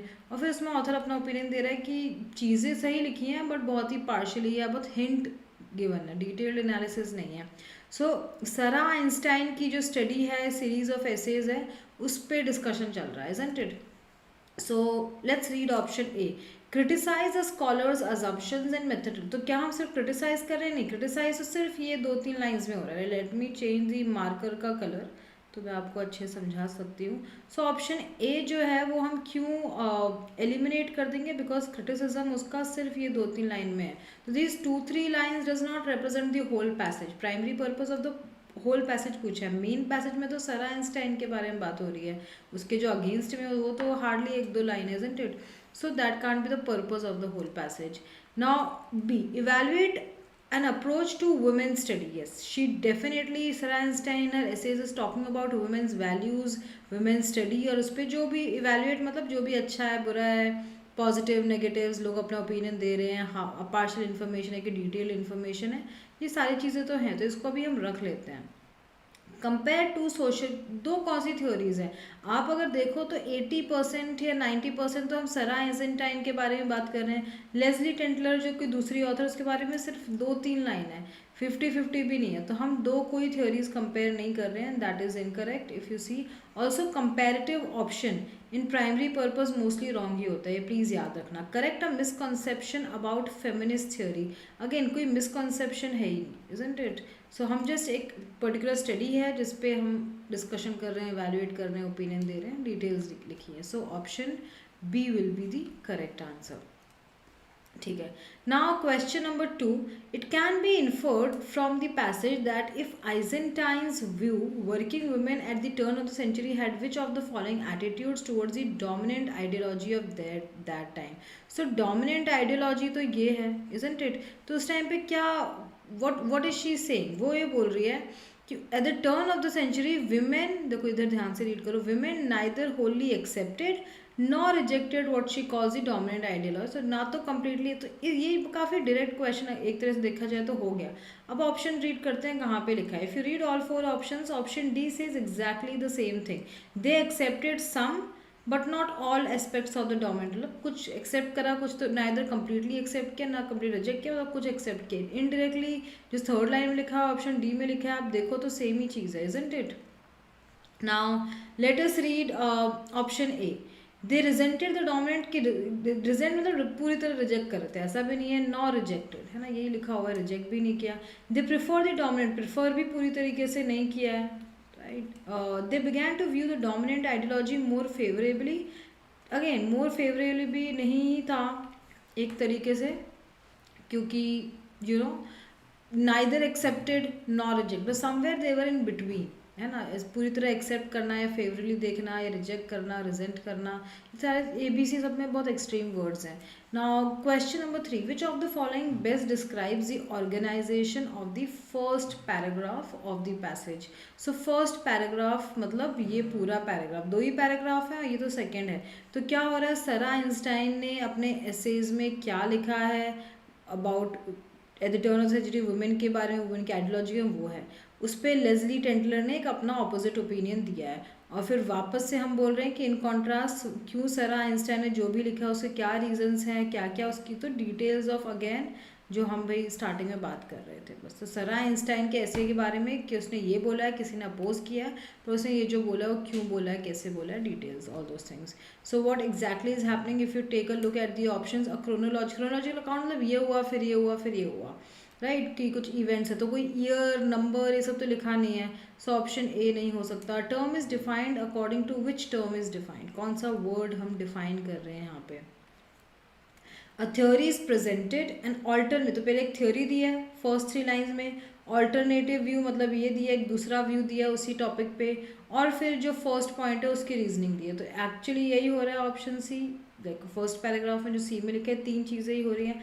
A tentative मतलब टेम्प्रेरी एक प्रपोजल है, फिर उसके फॉर अगेंस्ट में बात की गई है और फिर उसको चेंज ही कर दी. तो फॉर अगेंस्ट में डेफिनेटली बात है, अगेंस्ट में लेस्ली टेंटलर बोल रही है और फिर उसके वो है, बट ये कोई टेम्प्रेरी प्रपोजल नहीं है सबसे पहली बात तो, और फिर उसको मॉडिफाई भी नहीं कर दिया है, फिर उस चीज़ को कंटिन्यू किया गया है. सो बाकी सारी चीज़ें गलत हैं. Now, next question, which of the following would the author of the passage be most likely to approve as a continuation of Eisenstein's study? कि किस चीज़ को ऑथर को लगेगा. तो लास्ट वो क्या बोल रहा है कि लिखी तो सारी चीज़ें सही हैं, बहुत ही हाफ है, मतलब अगर आप देखो तो सब कुछ है ही नहीं. सो उस हिसाब से देखो last 3 lines, there's less than adequate attention given to differing values of immigrant groups that made up a significant proportion of the population under investigation. जो immigrant group में जो विमेन थी उनके बारे में भी कुछ नहीं है, इतना कुछ पता नहीं चल रहा है. एट द सेम टाइम उस टाइम पे जो फीमेल वेज वर्कर मतलब जो women who are working, whether वो वहीं की हैं कि इमिग्रेंट हैं, जो भी हैं, कुछ इतना आइडिया नहीं लग रहा है. सो से लास्ट लाइन में देखो क्या लिखा है, Eisenstein's essays do not provide definitive answer, it remains for others to take up. So मतलब किस चीज़ का एग्जैक्ट आंसर अगर नहीं, अगर आप देखो तो कि भाई वुमेन्स जो वेज वर्कर्स हैं उनकी किस किस क्या प्रॉब्लम थी, क्या नहीं थी, किस चीज़, राइट, इजंट इट, वो सारी चीज़ों पे है. So if you read carefully maybe option B, right, an analysis of letters and diaries written by typical female wage work. कोई एक्चुअली उस टाइम पे जो वुमेन वर्क कर रही है, सैलरी अर्न कर रही है, जॉब कर रही है, उसके लेटर्स या डायरीज पढ़ेंगे तो एक्चुअल आइडिया लगेगा कि उस टाइम पे क्या चल रहा था, क्या प्रॉब्लम्स थी, क्या नहीं थी, राइट. ऑप्शन ए क्यों नहीं, लेबर ऑर्गेनाइजर्स. तो लेबर ऑर्गेनाइजर्स के बारे में तो 4th लाइन में लिखा है ना कि वो लिख रही थी, but representative of a group, for example आपके बॉस जो है मेन आपके ऑफिस के, उनको पूछते हैं कि भैया क्या इन्वायरमेंट, तो वो तो अच्छे ही बोलने वाले, जो एक्चुअल एम्प्लॉई है उसको पूछो तब तो रियलिटी पता चलेगी. तो ऑर्गेनाइजर्स का तो बता ही रही थी, but they don't really represent the reality, right. वही लिखा है उसमें कि who she acknowledges were far from, जो सरा आइंस्टाइन बोली, पर ये लोग तो कभी रियलिटी नहीं, इससे नहीं, राइट, नहीं बता सकते हैं. रिप्रेजेंटेटिव जो ग्रुप है उसको उतने अच्छे से नहीं बता सकते, एक टिपिकल वुमेन वर्कर को ही पूछना पड़ेगा तभी रियलिटी पता चलेगी. An assessment of what different social political groups defined as the dominant ideology, again no, right, ऐसा कुछ भी मेंशन नहीं तो totally absolutely out of scope हो जाता है. A theoretical study of how socialism and feminism influenced, this is not the main topic. We are just saying in 4th line कि इन सब टॉपिक्स पे लोग, सब लेडीज या सब वुमेन अपने अपने तरीके से बिलीव कर रही थी, थोड़ा पूरी तरह एक्सेप्ट भी नहीं कर रही थी, रिजेक्ट में जितना उनको सूट कर रहा था, ठीक लग रहा था, उतना कर रहे थे, right. So option B. Now next passage students, passage 2. So two recent publications offer different assessment of the career of the famous British nurse Florence Nightingale. So ये भी एक history passage है, just like जैसा हमने किया अभी इसके पहले. तो फ्लोरेंस नाइटिंगेल एक ब्रिटिश नर्स थी जिसमें कि 2 लोगों ने कुछ अपना अपना ओपिनियन लिखा है. तो पहली लाइन में कि 2 रिसेंट पब्लिकेशन जो कि डिफरेंट असेसमेंट दे रहे हैं उसके बारे में, उसके करियर के बारे में. तो एक कोई लेडी है एन समर्स, राइट, एक बुक है जिसने कि काफ़ी नेगेटिव लिखा है, राइट. इस फर्स्ट पैराग्राफ जिसने काफ़ी नेगेटिव लिखा है अबाउट फ्लोरेंस लाइक नाइटिंगेल, क्योंकि उसकी जनरली एक हीरोइक रेपुटेशन है, but she has presented a reality which is at odds with मतलब opposite to her reputation. And Nightingale's importance वो बोल रही है कि भाई उसकी इम्पोर्टेंस ड्यूरिंग दिस वॉर वो बहुत एग्जैजरेट करके लिखी हुई है, जहाँ पे भी न्यूज़पेपर्स में लिखी हुई है. And not until near the Wars and did she become supervisor of the female nurse. मतलब बेसिकली वो सुपरवाइजर बहुत एंड में बनी है, बाकी तो वो नॉर्मल नर्स ही थी. Summers writes that contribution of the nurses to the relief of the wounded was right. और उसका जो कंट्रीब्यूशन है वो भी इतना कुछ खास नहीं है, उसने ऐसा कुछ भी नहीं कर दिया जितना वो फेमस है. तो prevailing problems of military medicine वो caused by right all this. Nightingale's place in the national pantheon Summers asserts is largely due to. तो बोलती कि जो भी उसकी इतनी जो इमेज है वो प्रोपेगेंडा की वजह से उस टाइम पे न्यूज़पेपर उसको सपोर्ट कर रहे थे, वो भी ले रही होगी सपोर्ट. जो भी रिपोर्टर उस टाइम पे लिख रहे थे ज़्यादा उसके बारे में, तो वो हो गई है फेमस, पर उसने इतना किया नहीं. That is what this author says. Whereas by contrast मतलब इस चीज़ के ऑपोजिट में, मतलब यहाँ पे हम तारीफ कर रहे हैं नाइटिंगेल की कि the editors of new volume of her letters view. तो जिन लोगों ने उसके लेटर्स को देखा है, क्रिटिक्स, एडिटर्स एंड एवरीवन, वो बोल रहे हैं कि she was a great person as a person who significantly influenced not only her own age but also subsequent. उसने बहुत सारी नर्सेज को, अपनी जनरेशन की, नेक्स्ट जनरेशन और दूसरे लोगों को भी बहुत ज़्यादा लोगों को मोटिवेट या इंस्पायर किया है. They highlight her ongoing efforts about sanitary conditions after war. मतलब क्लैंडलीनेस पे उसने ध्यान दिया राइट. उसने पीस टाइम लिविंग कंडीशंस की, भाई जब लोग वॉर ख़त्म हो चुका है उसके बाद की भाई लोग की कंडीशन ठीक है. उसने इस्टेब्लिश किया एक royal commission on the health of army. उसने कुछ पैसा भी रेज किया है, एक hospital right to found nurses training hospital, nurse को ट्रेन करने के लिए एक hospital, all those things right. So her practical intelligence भी बहुत अच्छी थी. Like British army's medical service still using the cost, जो उसकी कॉस्ट अकाउंटिंग सिस्टम था वही अभी भी यूज़ हो रहा है. तो मतलब she has done a lot of things and that's what written in second paragraph. अब ना इस पे ऑथर अपना ओपिनियन दे रहा है लास्ट में. I believe that the evidence of a letter supports continued respect. तो अगर हम ये सेकंड उसका जो लेटर्स का जो जिन लोगों ने देखा है उससे तो हमें रिस्पेक्ट ही मिल रही है नाइटिंगेल के लिए. भाई उसने बहुत किया है, she is brilliant and creative. In fact उसकी एक स्टोरी बता रहा है कि जब एक बार वो किसी विलेज स्कूल मास्टर को मिल रही थी तो उसने उनको भी बोला कि we should encourage children to use their faculties of observation. मतलब हर चीज़ प्रैक्टिकली देख के समझो, रीड करके नहीं right. Which sounded like more like a modern educator. So her insistence on classifying the problem of the needy in order to devise problems appropriate treatment is similar to the approach of modern social workers. So उसको teach करने का तरीका या social worker काफ़ी modern different था. So she was very brilliant and creative. In some although Nightingale may not है, तो देखिए हो सकता है उसने बहुत सारी चीज़ें अपने गोल्स जो है वो नहीं अचीव की हो. भाई 100 चीज़ करने जा रहे हैं, 20 चीज़ नहीं हुई, ट्राई की हो, बट देन ओवरऑल अगर आप देखो उसका विजन और जो भी उसने प्रोजेक्ट्स जो उसने अचीव किए हैं एम्बिशियस, उससे डेफिनेटली जो उसको प्लेस या पोजीशन मिली है वो सोशल पायनियर से वो डिजर्विंग है. मतलब ऑफ कोर्स जो कि समर्स फर्स्ट पैराग्राफ में बुराई करी कि भाई उसने बाद में वो नर्स बनी एंड में, तो एंड में बन के भी उसने ये सब किया ना. चलो पहले तो भले ही वो थोड़ा बहुत ठीक है, शायद सही बोल रही है, नेगेटिव चीज़ें हैं, बट इट डजेंट मीन कि एक दो नेगेटिव चीज़ें, एक दो काम नहीं हो पाए तो देन शी डिड नथिंग और अभी वो डिजर्व नहीं करती. Isn't it? So ultimately we are saying she deserves. Of course उसके उसके 10 काम में शायद उसने 6 ही काम कर पाए, बट उसके बावजूद भी she deserves to be remembered as the social pioneer. So now question number 5th. The passage is primarily concerned with evaluating. Passage exactly किस चीज़ को evaluate कर रहा है. So हम यहाँ पे फ्लोरेंस नाइटिंगेल के दो पे कि भाई यहाँ पे कोई फर्स्ट पैराग्राफ में नेगेटिव बोल रहा है या पॉजिटिव बोल रहा है, और फिर ऑथर अपना ओपिनियन दे रहा है कि अल्टीमेटली ओवरऑल दोनों सही है, शायद दोनों चीज़ें ही फैक्ट्स ट्रू हैं. बट देन फॉर एग्जाम्पल मैं किसी एक अभी 5 मिनट का वीडियो बनाती हूँ, मैं आपके बारे में सिर्फ नेगेटिव नेगेटिव बोलते चली जा रही हूँ. हो सकता है वो चीज़ सही हो, इट डजेंट मीन है कि आप में पॉजिटिव कुछ नहीं है, बस इतना ही है, इजंट इट?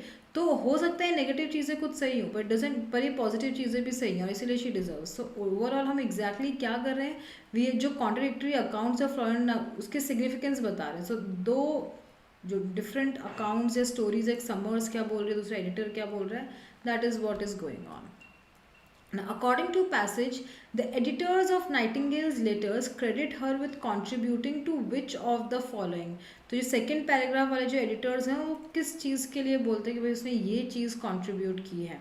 सो देखो उसने 2-3 चीज़ें की हैं इफ़ यू रीड केयरफुली. एक तो उसने सैनिटरी कंडीशंस ठीक से रखी हैं, one cheese right, first thing.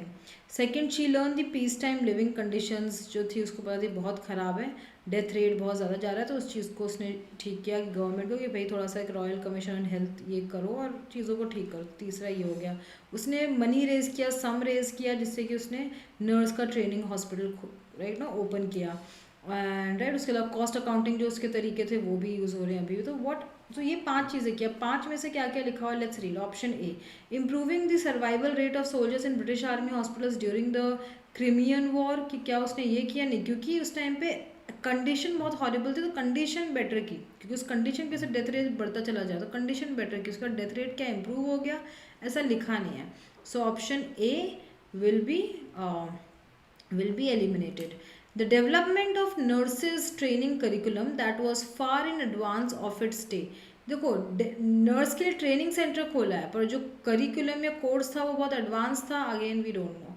The increase in the number of women doctors तो बिल्कुल भी कहीं लिखा है। The creation of an organisation monitoring the peace time living conditions, yes right, ये तो बहुत ही क्लियर कट डायरेक्टली इधर ही सामने ही लिखा हुआ है, तो आप चेक कर सकते हो। So D is the correct answer, D is the correct answer.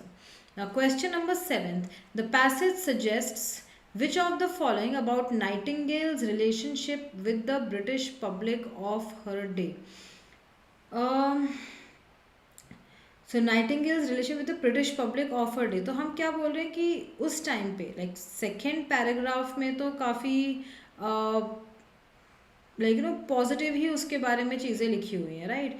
So she was, let's read, she was highly respected, her projects receive popular and government support. तो ये तो सारी चीज़ें हैं कि भाई उसने गवर्नमेंट को परसुएड किया, दैट मीन्स गवर्नमेंट का सपोर्ट था इन इस्टेब्लिशिंग दिस, राइट। और she was definitely highly respected by public and everything, right. तो उस टाइम पे भाई बाद में समर्स लिखा है कि इतनी कोई चीज़ नहीं, बट जब वो कर रही थी काम तब तो भाई उसके पास सपोर्ट था पब्लिक का और लेकिन गवर्नमेंट का सबका। She encountered resistance both from the army, उसको आर्मी से कोई रेजिस्टेंस नहीं मिला है, जनरल पब्लिक से भी नहीं, लिखा नहीं है ऐसा कुछ। She was supported by the working class and opposed by the rich people were opposing it, not mentioned. She was supported by the military establishment but had to fight the government, government को fight करना पड़ा, government तो support किया ना, clear तो लिखा हुआ है, इजंट इट, इस्टेब्लिश किया उसके लिए। So option A will be the correct answer. Now question number 8. The passage suggests which of the following about sanitary conditions are written about the Crimea. So sanitary condition word कहाँ लिखा है? So second paragraph ये इधर पे लिखा है। क्या लिखा है कि when she learned that peacetime living conditions in British barracks were so horrible that the death rate of enlisted men far exceeded that of the neighboring civil populations, she succeeded in persuading the government establishing these, मतलब जो sanitary condition वो बहुत ही ख़राब थी उस time में जहाँ पे सोल्जर्स रहते थे उस जगह की। सो उस हिसाब से which option will you choose? While not ideal they were superior to those, मतलब परफेक्ट नहीं थी पर स्टिल बेटर थी, नहीं बहुत ही हॉरिबल थी। Compared with conditions before the war they had, war के कंपैरिजन में डिटेरिएट हो गई है, तो वॉर के कंपैरिजन में पता नहीं, पर नॉर्मल जो सिविल पॉपुलेशन जहाँ रहते थे, नॉर्मल लोग, वो फिर भी ठीक से रहे थे, पर जहाँ ये सोल्जर के जो बराक से सोल्जर जहाँ रहते वो तो बिल्कुल ही हॉरिबल और बकवास थी, राइट, ये वो बोल रही है। They were more advanced in rural areas, तो गाँव में ज़्यादा अच्छी थी, गाँव शहर का कोई कंपैरिजन ही नहीं है अर्बन और रूरल का, राइट। दे वर वर्स इन, यस मिलिट्री कैंप्स में बहुत प्रॉब्लम थी दैन दी नेबरिंग सिविलियन, तो बिल्कुल वर्ड मैच अगर आप देखो ये काफ़ी डायरेक्ट या इजी क्वेश्चन है। If you read the location carefully exact यही चीज़ लिखी है, अगर ये भी गलत आ रहा है तो फिर कैसे चलेगा। Question number 9 everyone. Which of the following statements regarding the differing interpretations of Nightingale's importance would the author most likely agree? So जो उसके एज इन जो डिफरेंट इंटरप्रिटेशंस हैं उस पर किस चीज़ पे author according to you agree करेगा? पहले तो क्वेश्चन समझो कि डिफरिंग इंटरप्रिटेशन क्या है, कि फर्स्ट पैराग्राफ में समर्स है उसने कुछ नेगेटिव बोला है, एक उसकी नेगेटिव इंटरप्रिटेशन है, कुछ दूसरे एडिटर्स हैं उन्होंने पॉजिटिव बोला, तो उस पर author what do you think in दोनों में से किस चीज़ पे अग्री करेगा? दोनों पे करेगा। तो लास्ट में ऑथर खुद ही बोल रहा है इफ़ यू रीड केयरफुली कि although in sum the conclusion although Nightingale may not have achieved all her goals during the Crimean war, सब कुछ नहीं कर पाया होगा, but her the breath of her vision and ability to realize ambitious project have earned her an eminent respectable place among the ranks of social pioneers. So based on that अगर आप option C read करते हो एक बार, although Summers account of Nightingale's role of the, so Summers ने जो भी Nightingale के बारे में बोला से वो अगर ट्रू भी है, करेक्ट भी है, वो एक दो नेगेटिव चीज़ स्टिल उसने पॉजिटिव चीज़ तो एक भी नहीं बोली, तो इसका ये मतलब थोड़ा ना कि फ्लोरेंस नाइटिंगेल ने जो नर्स है सब नेगेटिव चीज़ें की हैं। 10 में से 3 काम बिगड़ गए होंगे, नहीं ठीक से हुए होंगे, 7 अच्छे से हुए होंगे, तो सिर्फ 3 ही बोल के थोड़ी ना हो जाता है ना। तो she ignored evidence of Nightingale subsequent achievement that suggest that her reputation as an eminent social reformer is well deserve, right. वो लास्ट में बोल के वो डिजर्विंग है। सो एग्जैक्टली लास्ट लाइन में ऑथर यही बोल रहा है जो सी में लिखा है in different words. Question number 10, everyone. Which of the following is an assumption underlying the author's assessment of Nightingale's creativity?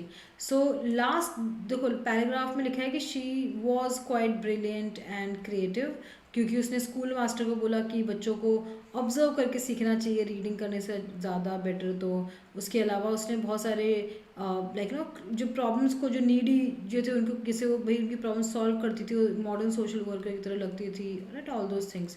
सो उससे what can we infer that educational philosophy of Nightingale's they did not normally emphasise the developing children's ability to observe something about observation she saying. तो इसको भी रख लेते हैं। Nightingale was the first notice the poor living conditions.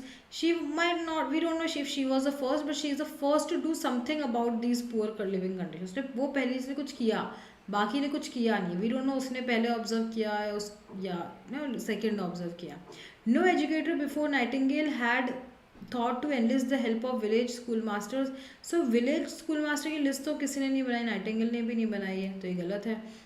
Until Nightingale began her work, there was no concept of organized help, right, for the needy. So again ऐसा भी नहीं है। Her insistence on classifying the problems of the needy, वो problems को classify कर रही है, right, not a device appropriate ताकि treatments accordingly मिल सके।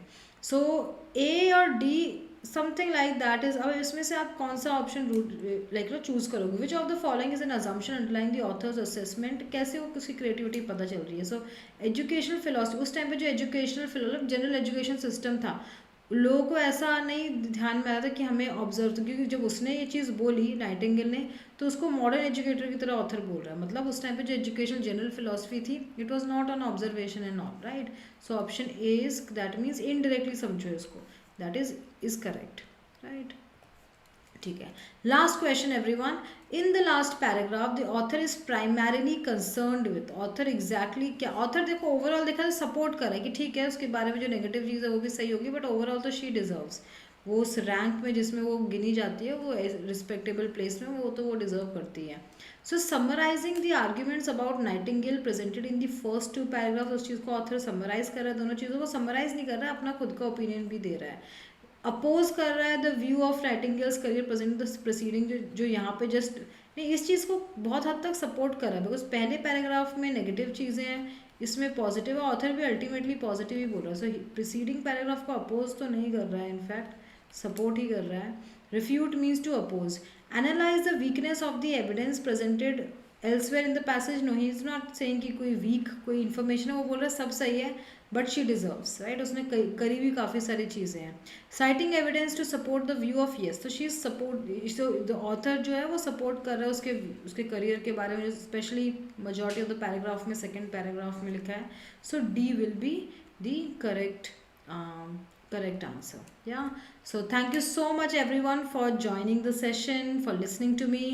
As I always say, अगर आपको कोई भी डाउट या क्वेश्चन है तो आप प्लीज़ चैट बॉक्स में लिख के फिर से पूछ सकते हो, मैं आपको अच्छे से वापस एक्सप्लेन कर दूंगी, या फिर आप टेलीग्राम ग्रुप ज्वाइन कर लो, वहाँ पे अपने क्वेश्चंस पूछ सकते हो। आपको डिस्क्रिप्शन बॉक्स में लिंक मिल जाएगी, जहाँ पे मैं इधर टाइप करके आपके जो डाउट्स हैं उनको आंसर करूँगी, या फिर वॉइस से अगर मुझे लगता है लिख के शायद नहीं समझ आएगा, एक्सप्लेन करना डिफिकल्ट है, तो वैसे कर दूँगी, ठीक है। अगर बहुत सारे डाउट्स होंगे तो मोस्टली उस पर फिर सेशन ही रख लूँगी, 10-15 क्वेश्चन, तो एक सेशन ही रख लो, वीडियो ही बना दो, right, like that. So thank you so much everyone, have a nice day, see you tomorrow at the same time, bye bye.